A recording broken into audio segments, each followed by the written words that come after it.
régiment. Énorme. Waouh. Pour les soldats, pour les soldats. Oh, Quelle affection.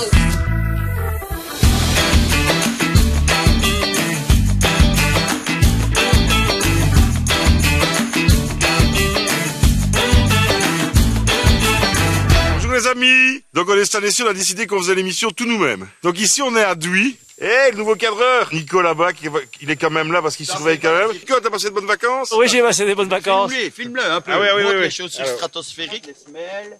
Alors, si vous avez des sous, donnez à Bouquet, spécialement pour Nicolas, parce que... Bon, on est où, les gars Donc, Oui, c'est chez alors, Johan. C'est Johan et Lucie. Ah ben oui, mais La Johan chèvre et le d'abord, chou. le producteur, l'éleveur de l'éleveur chèvres, de et chèvres. puis Lucie, sa compagne ou son épouse, qui elle transforme le lait. On est obligé de marcher comme ça un peu. Mais avec je ne sais pas. C'est le style de la saison 2. Mais ça, c'est pas un chien, c'est un chien qui s'est fait attraper par un ours, t'as vu la taille? Messieurs, bonjour. Bonjour, ça va? Bien et vous? Oui, hein? Bertouille. Pourquoi tu nous Vous avez appelles, messieurs? Tu remarques pas quelque chose? un air de famille? Y'a pas un air de famille? Mais enlève ton chapeau. Très chaud, mais... Aujourd'hui, je vous emmène en virée à Las Vegas pour vous présenter une attraction tout à fait sensationnelle. La sphère. Eh ben, c'est mon cousin.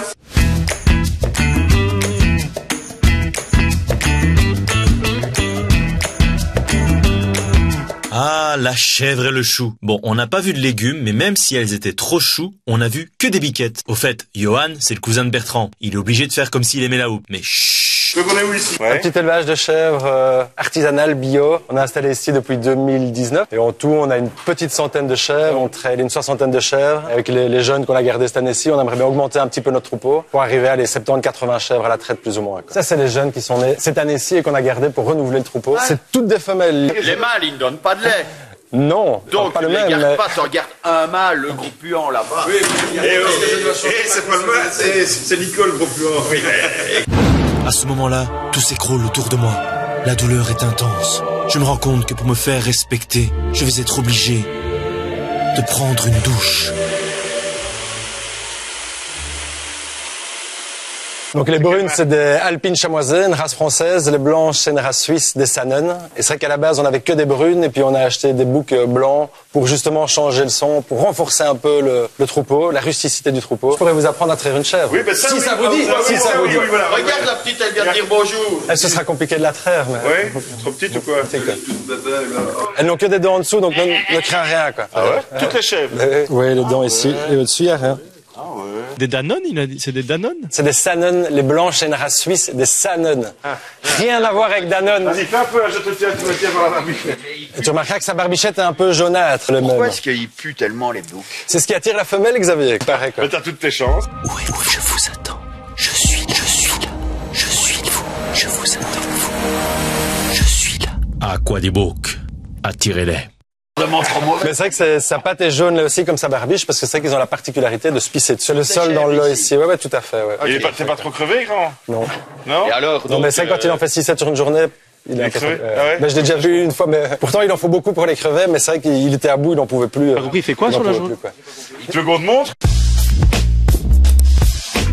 Donc je traite les chèvres pendant 10 mois, elles sont taries 2 mois avant les mises bas, les 5 premiers mois de l'année je les traite mises bas au mois de février. C'est quoi Misbah? Elles ont leur jeûne au mois de février. Parce que Misbah. pour avoir du lait, je ne dois pas vous apprendre que pour avoir du lait, il faut qu'elles aient des jeunes. Et donc elles ont leur jeûne au mois de février. À partir de ce moment-là, je les traite 2 fois matin et soir jusqu'au mois d'août. Et au mois d'août, je ne les traite plus qu'une fois parce que le lait commence à diminuer un petit peu. Donc, il faut pas que tu aies peur, il faut que tu y ailles d'un coup, quoi. Le principe, c'est de faire descendre le lait du pic qui doit arriver ici. Donc moi, je prends ici au-dessus. Franchement, vas-y. Appuie. N'aie pas peur.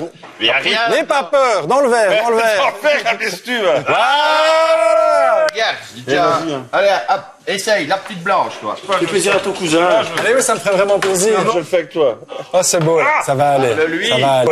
Peur. N'aie pas peur, regarde. Je veux au moins voir une goutte. Au moins. Ouais! Bien. Oh, ouais! Bon. On en boit tous les matins, hein, nous. C'est pas le...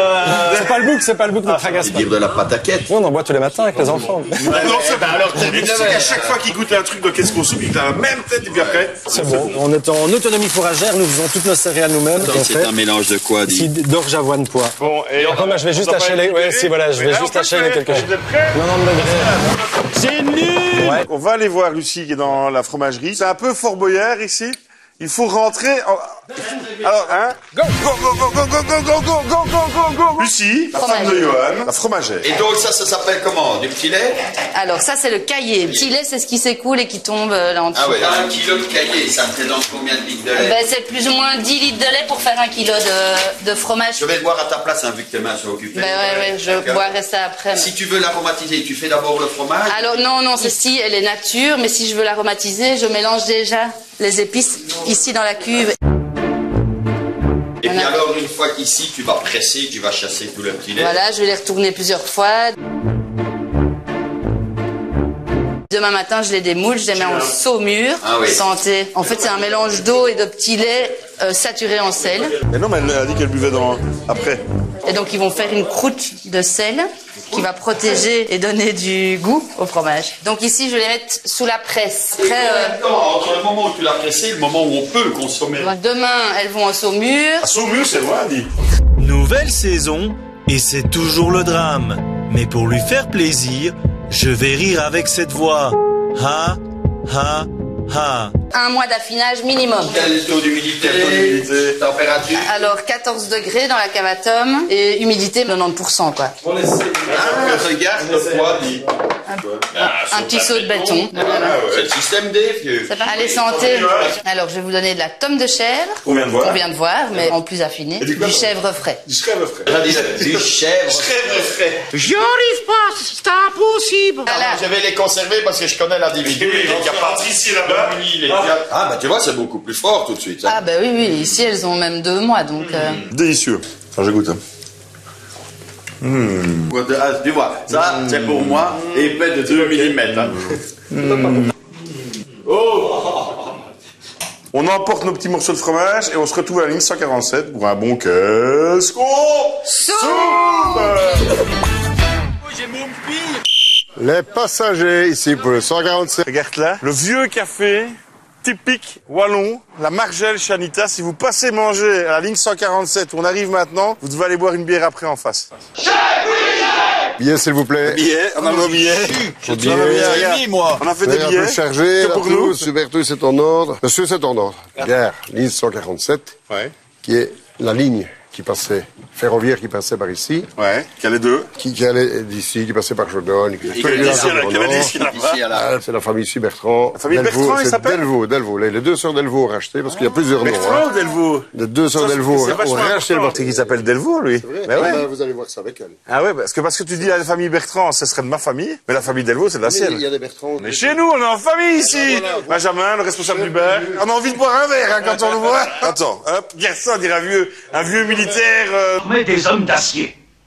Donc là, on est dans la cuisine. On a filé le micro à Patricia qui va nous expliquer la recette à base du fromage qu'on a reçu de chez La Chèvre et le Chou, pas très loin d'ici. Alors il faut savoir que c'est 2 sœurs. Hein. Mais oui, Et mais donc- c'est les 2 sœurs qui ont repris. Mais vous êtes les 2 sœurs?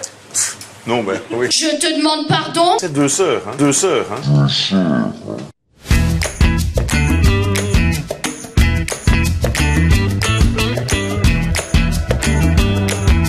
Bienvenue dans cette ancienne gare transformée en restaurant où les circuits courts sont privilégiés. L'arrêt parfait lors de vos balades à vélo pour profiter d'une cuisine authentique. Oh, viens montrer ça. Viens montrer ça, la bidoche, là. De l'entrecôte Pirouge, une ancienne race belge. Wow. Il faut savoir que le mari de Bernadette est un ancien boucher du côté de Jodogne. Wow. Et donc ici, la viande, c'est sacré. Si vous aimez un bon morceau de viande, il y a le Ravel qui passe à 1,5 m. Si vous arrêtez à midi, vous mangez un bon morceau de viande, et puis vous rentrez chez vous, vous serez heureux. Wow. J'ai une banane dans l'oreille. Le fromage, du basilic, de l'huile d'olive. Du poivre. Les pâtes, tu les as cuites avant, al dente. Et Qu'est-ce que tu vas faire, toi? fais une quenelle. Vous avez pas soif, vous, les gars? Moi, j'aime bien, c'est goûter. Ne pas en mettre de trop, hein. Et il y a le cadreur qui cause. Ça, c'est le jeu, on nous change notre cadreur et maintenant il a une voix. Tu peux pas causer, t'es le cadreur? Je peux pas causer. Ben écoute, c'est ce qu'on va voir. C'est moi qui décide de ce que je te fais dire. Oups. Ah, moi, sans Xavier, je serais rien. La bière, ce serait appelé la croupe. Nous. Oh, mais c'est pas long, ça. Vous dites la messe en plus de prendre le train, vous. Amen. Amen. Je crois qu'on n'arrivera jamais à la fin de cette émission, les gars. Je sais pas vous, mais moi, je suis bien. Ah, je suis bien. Alors, j'aimerais bien revenir à la recette. Donc, on a mis le fromage de chèvre, le basilic, un peu d'huile d'olive, un petit coulis de De poivron poivron. qu'on avait. préparé. C'est juste du poivron, de l'huile d'olive. Oui. Mixé. Mixé. Un peu d'épices. Un peu d'épices, sel, poivre, un peu de tabasco. De tabasco. Et d'ail. Et de l'ail. C'est finalement assez... Tout le monde peut faire ça. C'est assez simple. Et donc vous êtes lancé il y a... 8 ans au mois de janvier, oui. 8 ans au mois de janvier. Voilà. Et ouvert quel jour? Jeudi, vendredi, samedi, dimanche. Midi soir? Sauf le jeudi. Sauf Le soir. Oui. Ah, sauf à le partir jeudi. du jeudi soir. Voilà. Oui, mais il va falloir qu'on prenne des couverts. Hein. On va en manger comme des mamelles. Bonne cuillère. Ça a déjà fini, lui. Ce qu'il a fait. Dis, le cadreur filme un peu comme il est coincé dans la cuisine. C'est vraiment sportif. Hein. Qu'est-ce qu'on va faire avec la sauce? J'ai préparé une pâte à croquettes, du beurre, de la farine, du lait, et quand même un roux, tomate séchée qu'on a coupé. Tomate séchée. Et maintenant on va couper des morceaux de tome de chèvre et on va faire une petite croquette. Donc là, tu coupes la tome. Oui. Et c'est un peu des morceaux, comme ça fond gentiment, on les retrouve. Là, tu ne chauffes pas. Je vais tu fais la croquette. Voilà. Et puis la mettre dans la Je vais les fariner, friteuse. Ça, en cuisine, ça s'appelle un gastronome. C'est un plat que tu peux mettre directement dans un gastronome, pas un gastronome. Hein. J'ai une question, ça se mange comme ça? Oui. Oui, Bon, ben voilà. Vous pouvez passer mon couteau. Bon, ça peut être mauvais, ça. Non, sûrement pas. C'est un peu pâteux quand même. Normal, c'est une pâte à croquette. Donc, vous allez faire le petit boudin. On devient ce qu'on mange. Ma maman l'a toujours dit. Allez, mange ton boudin. Après, on va les... Fariner, blanc d'œuf. Ah, ok. Moi, ok, vous pouvez aller boire une bière. D'accord. Eh mais ça colle. Parce que ça va être bon, on va en faire beaucoup parce qu'on va ça va être délicieux.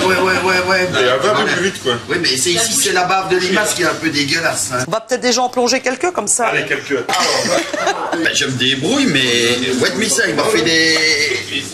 Le mari de Bernadette. Lui aussi. Le boucher. Eh ben, voilà. Moi, je trouve que quand on a une tête comme ça, en effet, pour manger de la viande et pour la vendre, on va aller faire un... Parce qu'on n'avait jamais eu autant de gens, on n'a jamais eu autant de gens dans les cuisines. Mais oui, mais ici, c'est parce que c'est familial. Je goûte. Et attends, parce que j'aimerais bien, je sais comment quand tu goûtes. C'est ce qu'on goûte. Attends. On va donner un intitulé à cette recette. Des croquettes farcies au fromage de chèvre et tomates séchées. Parfait. On voit que c'est croquettes maison. Non, ça c'est sûr, c'est moi qui les ai faites. Non. C'est bon mon chouchou. Donnez le plat que vous préférez faire et que les gens adorent que vous mangez. La viande, de toute façon. Oui, ouais, la viande. La viande. Oui, le ventricoloque. Le ventricoloque. Donc Antoine, maintenant qu'on a mangé du fromage qui venait de Duy, qu'est-ce que tu nous conseilles? C'est quoi ta meilleure tome et c'est quoi ton meilleur fromage de chèvre? On était ici, à la ligne 147, pour un bon qu'est-ce qu'on... Sous. Salut les gras, j'aurais bien dit que vous m'aviez manqué, mais c'est pas vraiment le cas.